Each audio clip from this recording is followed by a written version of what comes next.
Hello guys! Good morning! Today is Monday. Kailangan mayroon tayo maraming sipag, maraming energy kasi Monday.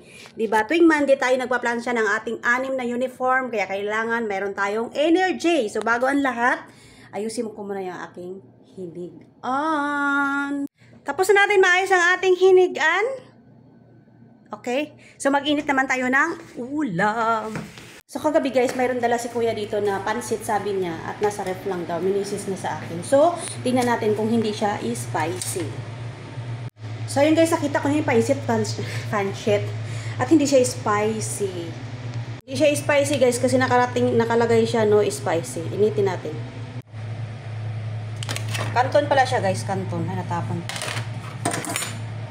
Ito lang yung ating kakainin at magbabaon na lang ako nito sa salon guys. Pwede na to. Tapos na tayo mag-init ng ating pagkain. Mamamlansya naman tayo ngayon. Yan, ang ating paplansyahin ay 6 na piraso guys. Kailangan itong matapos para hindi tayo araw-araw na mamlansya. Napakahirap pag araw-araw tuwing alis na mamlansya. Diba? So, umpisahan na natin.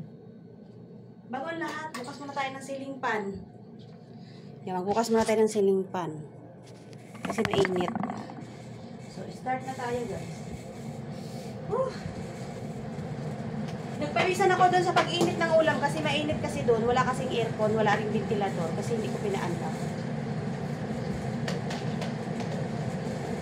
Yes!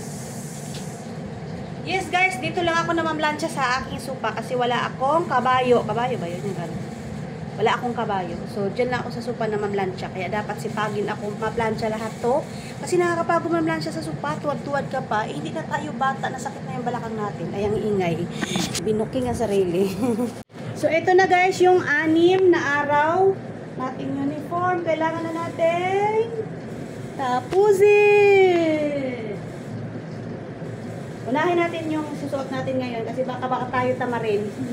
Ma-stock natin. So at least may masuot na tayo ng Lunes.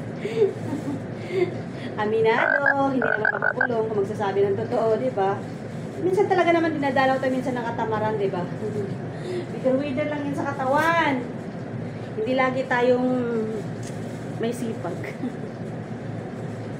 So, umpisahan na natin guys.